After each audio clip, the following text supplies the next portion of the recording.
Welcome to my Mother's Day Explosion Box tutorial. Here's the recipe that you will need for making the box.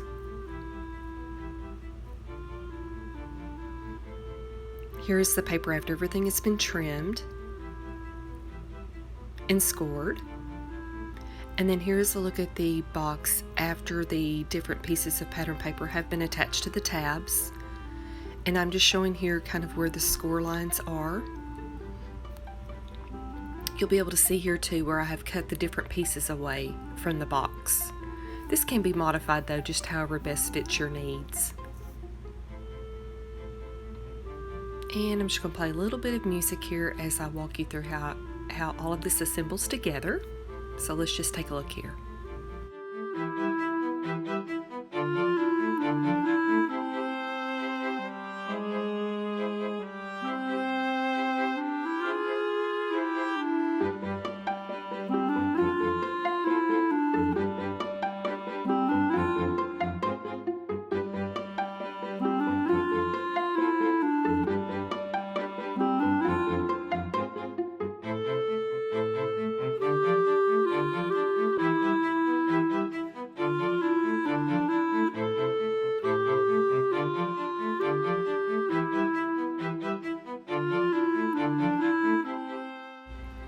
Okay, now that the sides are folded together, I'm just going to show you what the bottom of the box looks like here.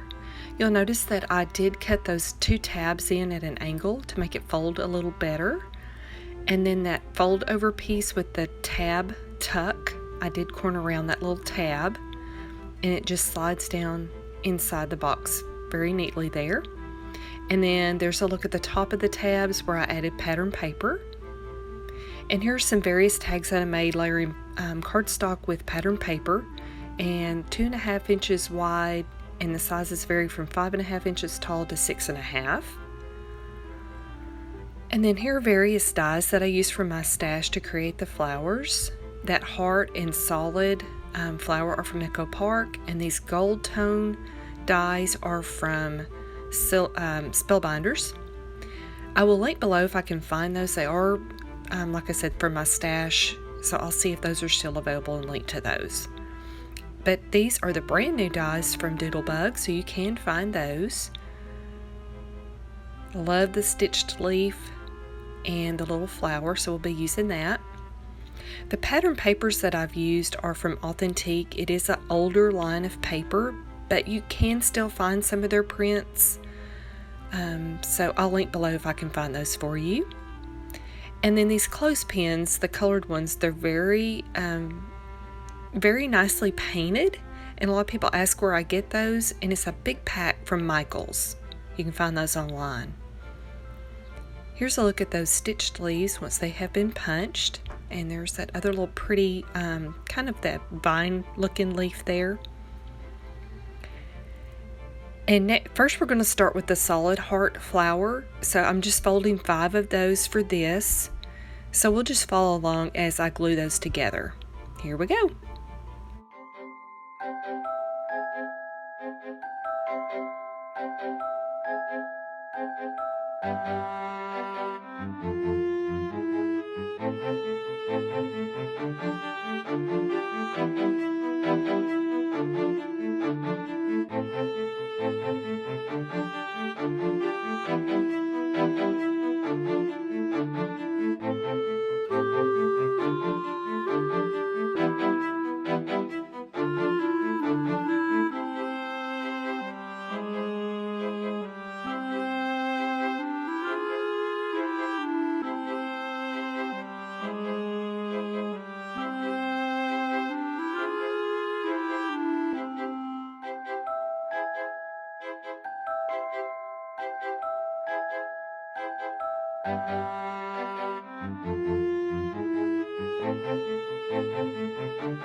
Now that all 5 of the hearts are together, we're just going to snip off the bottom to make it flat.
Okay, we're moving on to the scalloped heart flower. I'm using 4 of the scalloped hearts that have been folded in the center, and then just attaching them by the tips with a hot glue gun. I did find that using a hot glue gun for this project of putting these flowers together made everything go so much faster than waiting on wet glue to dry. So if you have a hot glue gun, I would definitely give it a go. And then you'll see here I'm just kind of pinching the center of that together to kind of shape the flower petals. But just, form this however you kind of want it to look. You may want to add more leaves to it, or petals, I should say. So I'm going to glue this one kind of across the center of that, and then top it off with a pom-pom in the center. I give it a roll to kind of reshape the pom-pom. And then next I'm using 4 of those small leaf die cut, removing the stems, and then I'm going to glue it around the center of the pom-pom. This just gives it more dimension and texture. And color too, kind of breaks up all that pink.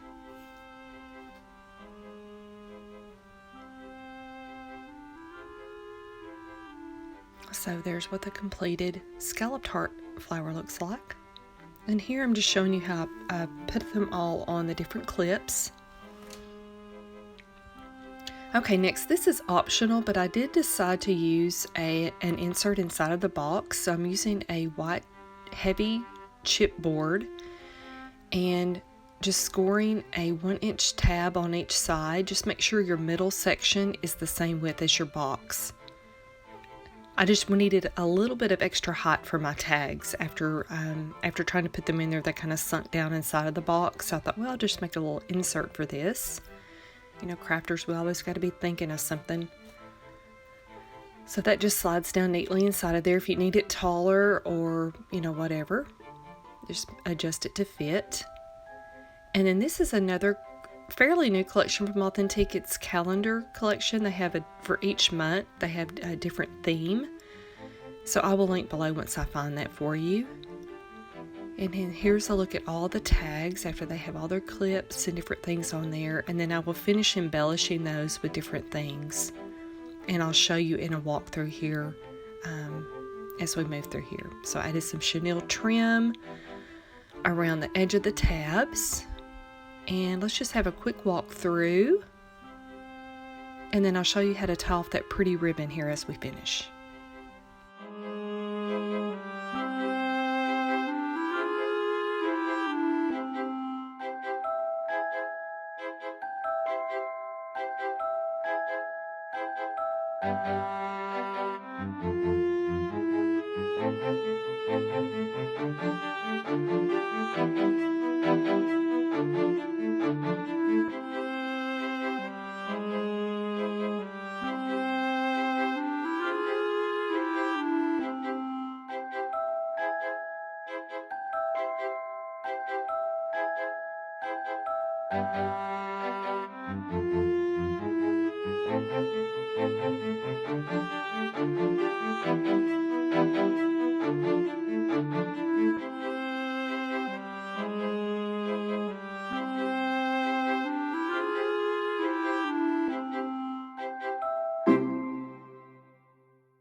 Okay, now how to make this pretty little bow, and I do have a more extensive bow tutorial I'll link below, but I'm using a 7/8 inch grosgrain ribbon. I love this ribbon, I found it at Amazon. I will link below as well.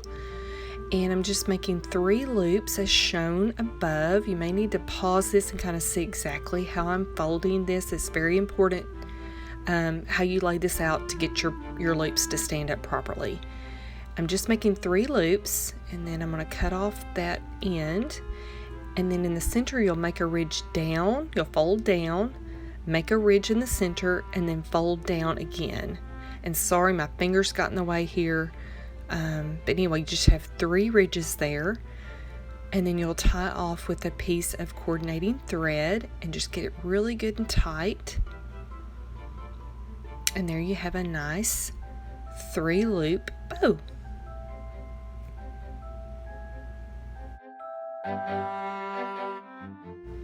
And here's a final walkthrough of the full project. Again, I'm calling this 10 Things I Love About Mother. This is an explosion box of tags, so you can journal all the different things that you love about Mom and give it as a sweet little gift. And here is a look at all the different tags, how everything looks. I just added different stickers and die cuts and embellishments. Kept it pretty simple, but just fix this up however you would like. Thank you so much for joining.